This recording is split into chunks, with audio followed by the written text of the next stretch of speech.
Hi, my name is Marion and I'm going to talk to you today about government policy, protectionism, assimilation and homeland movement and how that affects Aboriginal people.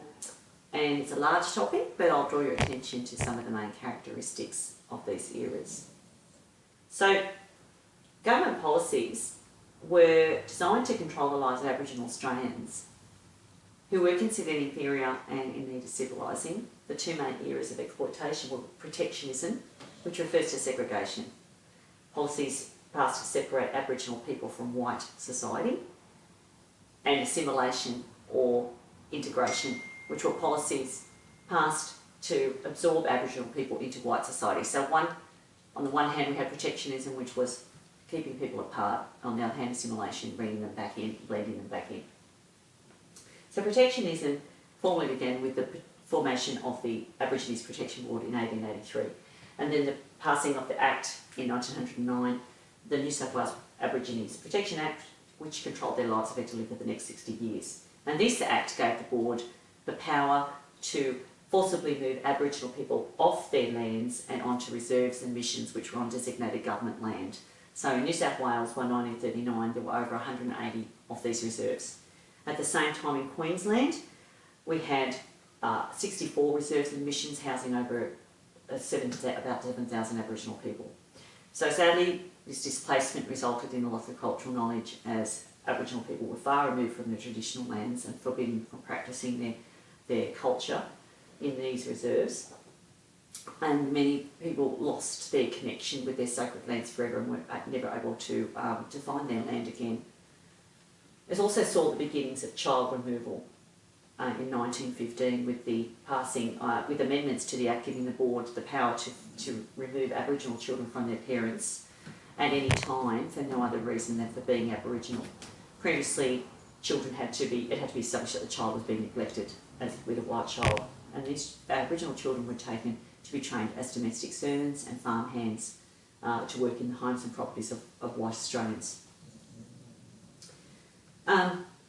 By the 1920s, the pressure to reclaim reserve land for non-Indigenous pastoral settlement forced many Aboriginal people off the reserves and back onto the fringes of towns where they experienced poverty due to a lack of jobs and a lack of acceptance due to the prevailing racism at the time. But the growing numbers of Aboriginals of mixed parentage meant that the Aboriginal problem of that was how they saw it at the time was not going to disappear soon. So the government's response was to discontinue the policy of protectionism and adopt a new policy of assimilation. With the consensus on assimilation in 1937 leading to the renaming of the Aboriginal Protection Board to the Aboriginal Welfare Board, the name change from protection to welfare reflects the paternalistic nature of government policy at the time. So why assimilate? Well, they're the part Aboriginal people, how they were referred at the time, or those of mixed parentage were thought to be better off being assimilated into white society where they could adopt European customs and beliefs, and it would help to reduce numbers in reserves.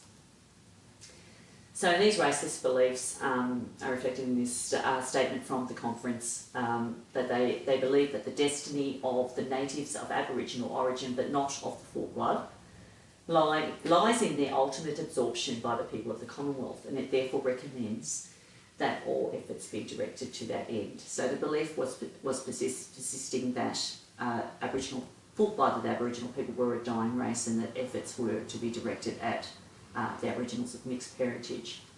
In practice, the policy of assimilation was based on racism, therefore, and justified the removal of Aboriginal children from their parents. These children were removed to homes established by the board, and they then became wards of the board. Conditions were very harsh, and running away was a punishable offence. Could appear before the courts, and Aboriginal parents were prevented by law from contacting their children in these institutions. So assimilation policies thus focused primarily on children because it was thought that they could adapt better to white society than adults, and and the focus was especially applied to what is now quite a racist term, but it was commonly used back then, half-caste children who were thought to be more easily assimilated because of their lighter coloured skin. Thus, the main feature of the assimilation era was the forcible movement of children from their families, and we now know this as the stolen generations. And it continued through the 1940s and 50s.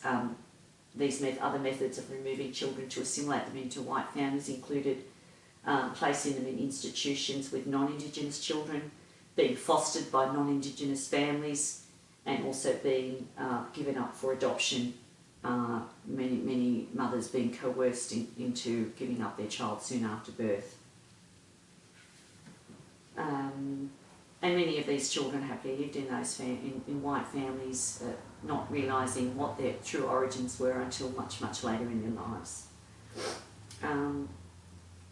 So by the 1970s, Aboriginal people had begun to reclaim their right to self-determination and a right to return to their traditional lands. There was much more agitation for this, and reaction to being forced off their lands for many, many decades before.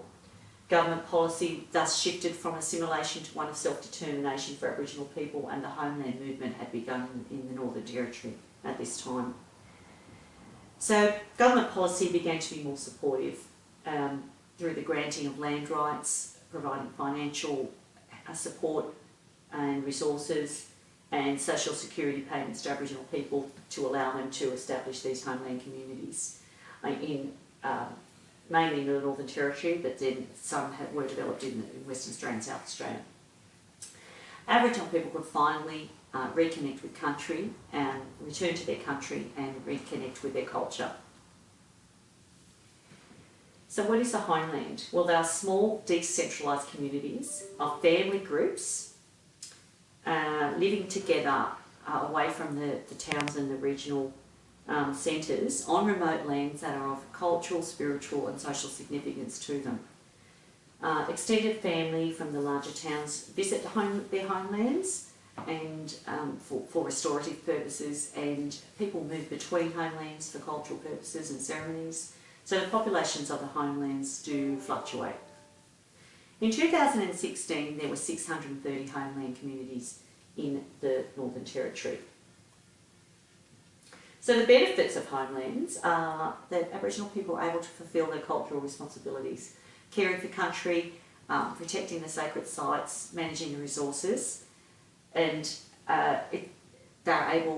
it's a place that gives them the ability to practice and pass down their laws and their traditional laws and customs away from the dysfunction that often occurs in the towns. And they're a place to safeguard children and strengthen the family ties. They are an opportunity for improved health and through the access to natural foods, bush tucker, and opportunity for exercise, less alcohol, all the other benefits of a traditional lifestyle. Opportunity for autonomy and independence gives them a greater sense of well-being, and overall, living on country equates to cultural survival for Aboriginal people. Very important. So, success at last. This movement, homeland movement, was very much an Aboriginal initiative, and this quote from the House of Reps Standing Committee on Aboriginal Affairs in 1987 said it distinguishes it from many other residential situations of Aboriginal people which have been the result of direct or indirect government influences. It's a clear statement by the Aboriginal people of the sort of future they wish for themselves and their children, a future on land to which they have spiritual and economic ties, and a future over which they have much greater control. And that's the belief that underlines the homeland movement. So looking at education in the homelands, due to their remoteness, education for children in the homeland communities can be a challenge.